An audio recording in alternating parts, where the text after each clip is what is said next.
Good to go? Today I've formally written to the Premier asking for a comprehensive briefing from the Public Service Commissioner as to why the state government has walked away from implementing a complaints clearinghouse. When the Premier made the decision, she is yet to front the folks in the media or indeed give any explanation other than saying it is too costly. This is despite committing to embarking on every recommendation from Professor Coaldrake. So I would like the opportunity to speak with the Public Service Commissioner to ask the details of those costings. What was the detailed briefing given to the Premier?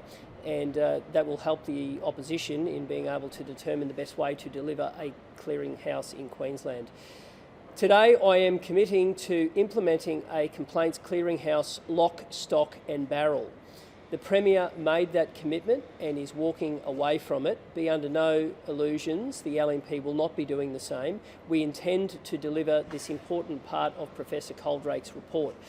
In a moment, Fiona Simpson, our Shadow Integrity spokesperson, will explain why that is so important, why a complaints clearinghouse matters. But I want to make this point.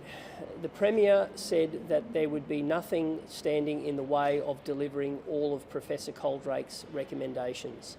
She used the phrase lock, stock and barrel.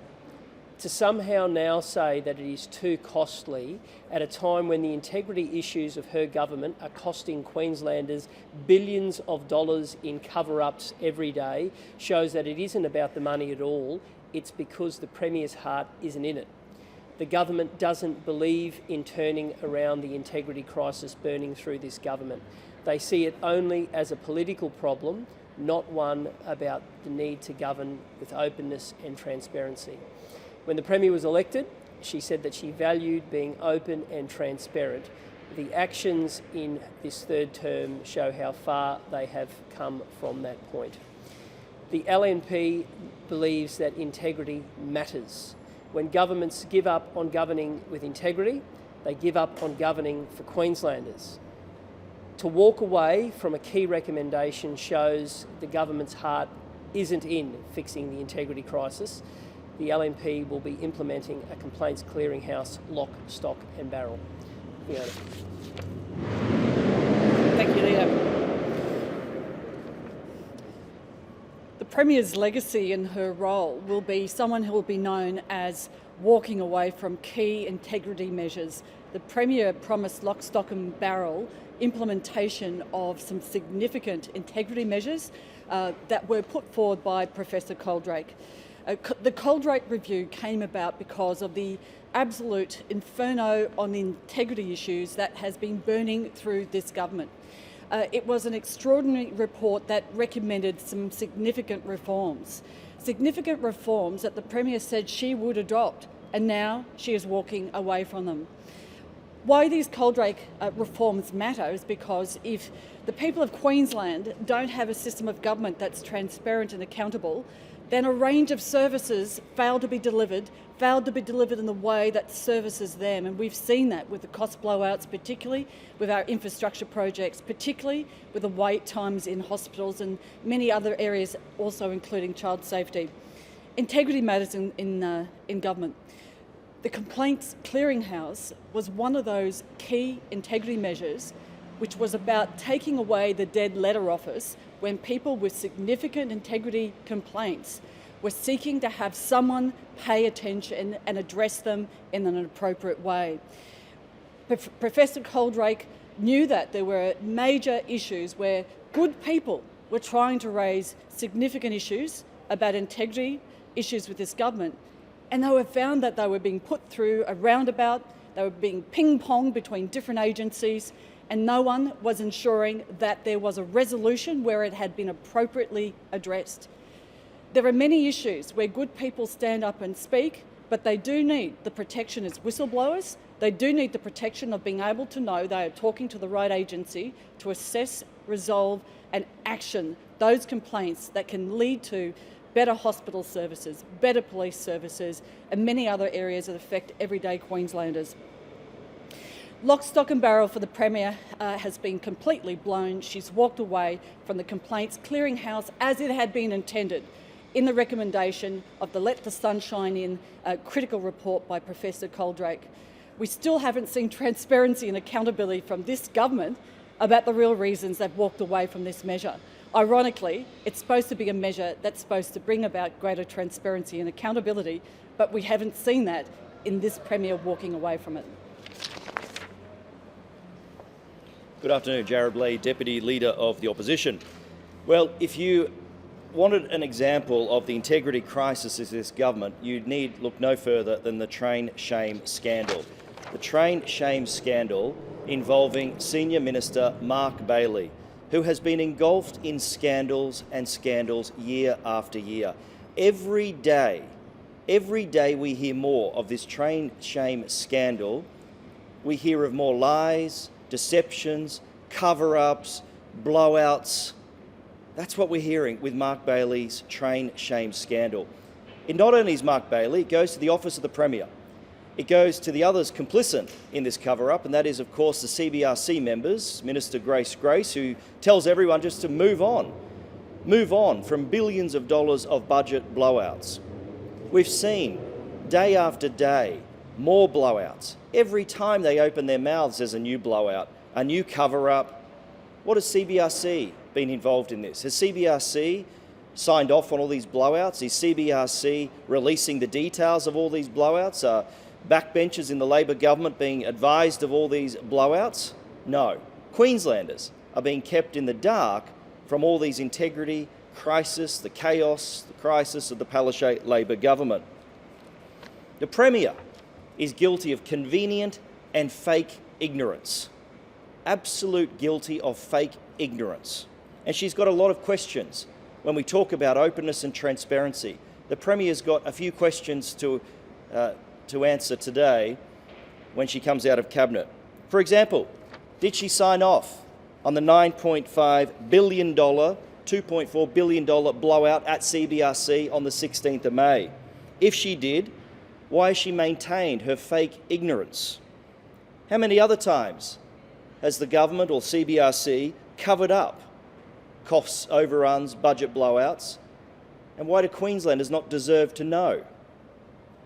Who else is complicit? As I said, CBRC members, Grace just saying move on, or Shannon Fentiman's in the paper today saying he's apologised, Mark Bailey's apologised, and we've accepted that apology. Well, I'm sorry, Shannon Fentiman. I'm sorry, Anastasia Palaszczuk. Queenslanders haven't accepted Mark Bailey's apologies. It's a $2.4 billion cover-up. They keep referencing press releases and we should have, we ought to have, we were going to. I'm sorry, that doesn't cut it. An apology doesn't cut it. A cover-up of this magnitude, an apology doesn't cut it this time. We've seen the senior ministers back Mark Bailey, but what we've seen today is media reports that backbenchers aren't. The chaos and crisis of the Palaszczuk government is real. There are now Labor senior members basically saying that Mark Bailey, their senior colleague, should be sacked. It's not just Queenslanders, it's not the opposition, it's Labor Party members in Palaszczuk's own team are saying they've had enough of Mark Bailey. They've expressed the views to the Premier that she should sack him, but she won't because she is complicit in this, just as Mark Bailey is.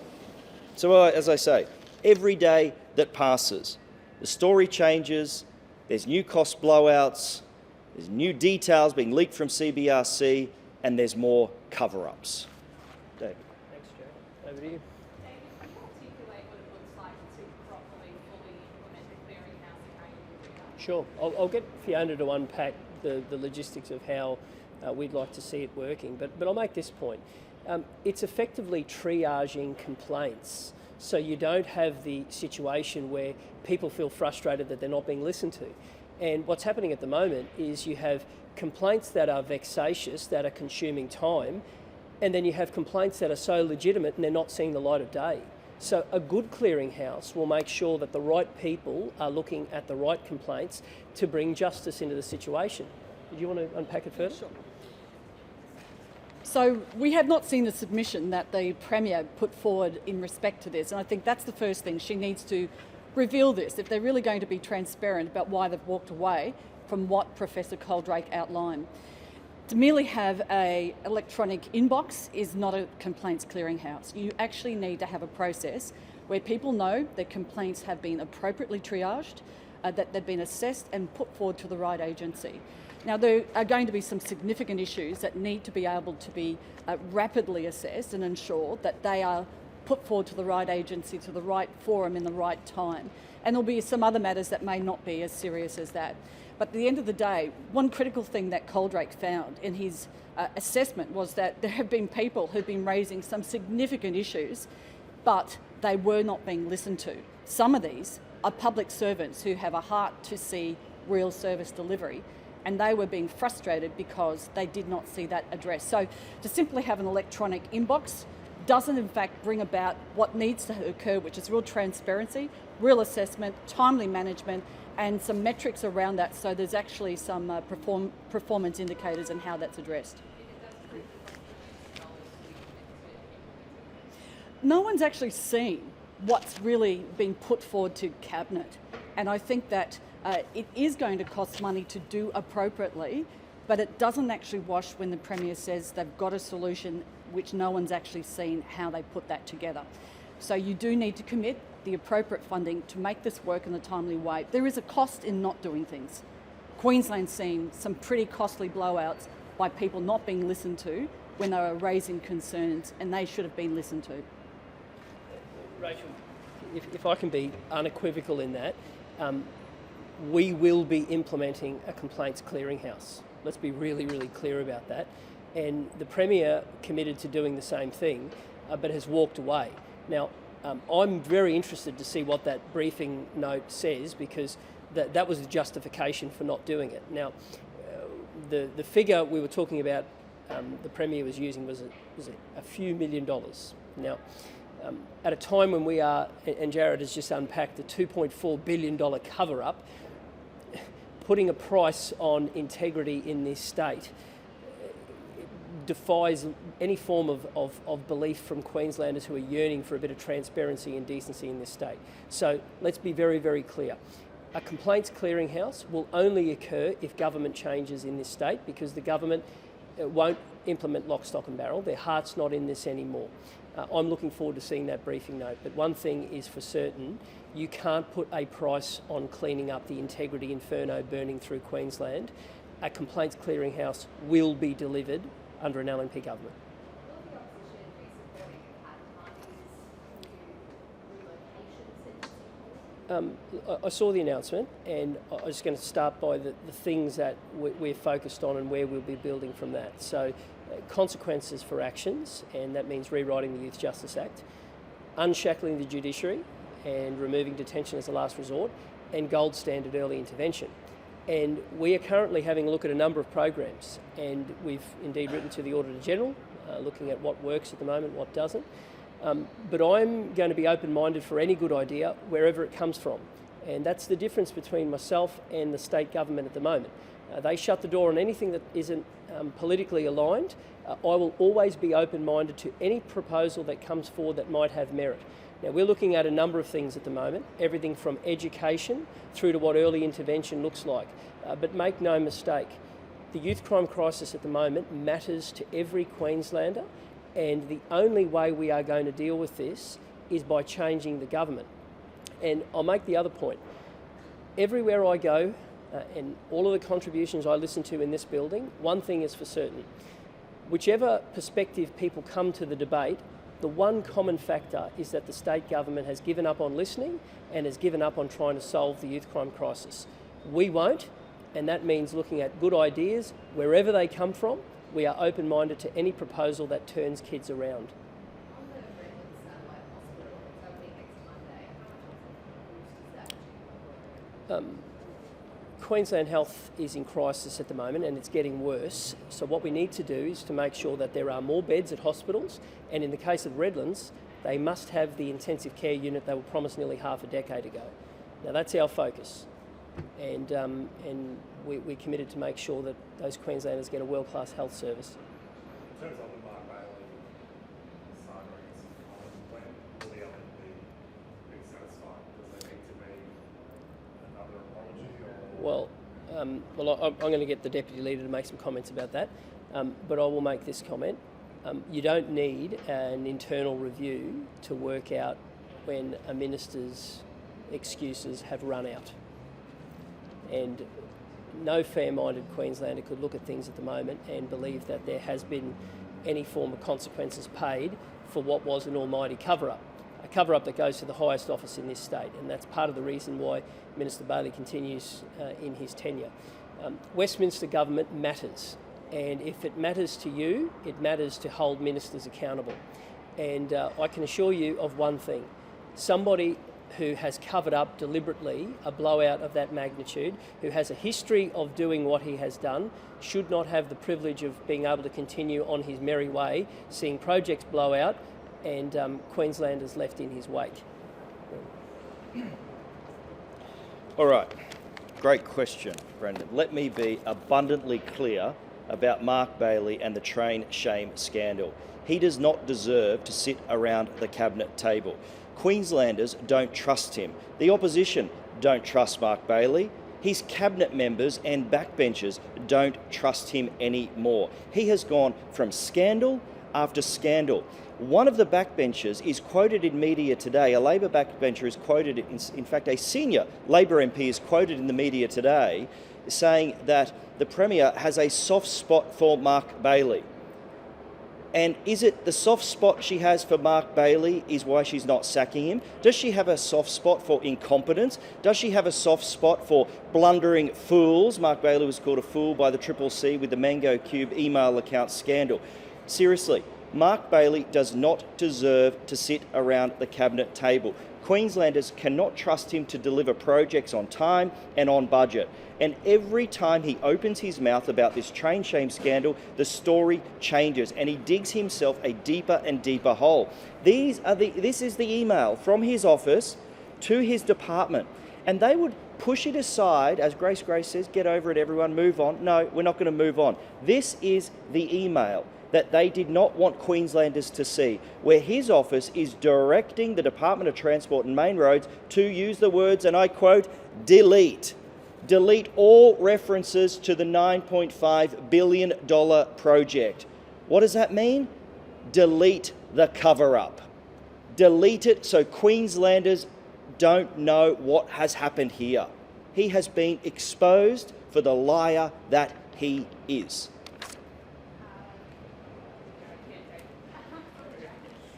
It's the first sitting week of Parliament since estimates and budget. So what's going to be the opposition's focus this week? Is it more questions around Mark Bailey? Well, look, as I said, the questions to the Premier that she should answer with respect to the train shame scandal are around on the 16th of May when the Cabinet Budget Review Committee met. Did she sign off on the $9.5 billion contract? And then why 6 weeks later did they cover it up? The Premier knew for 6 weeks. Now this is a revelation that the Cabinet Budget Review Committee met on the 16th of May. Mark Bailey was there, it's in his diary. So 6 weeks before they even put a press release out and covered up the information, the Premier signed off on it. The Premier chairs the Cabinet Budget Review Committee. Did she do her job and say to Mark Bailey, for goodness sake, another budget blowout? Did the Premier ask the questions, or was she derelict in her duties, or did she simply forget about the $9.5 billion project? If you've got a Premier in the state of Queensland who uses fake ignorance around a $9.5 billion project, it shows that she has checked out and she is not interested in the job anymore. These are the questions the Premier must answer this week when Parliament resumes.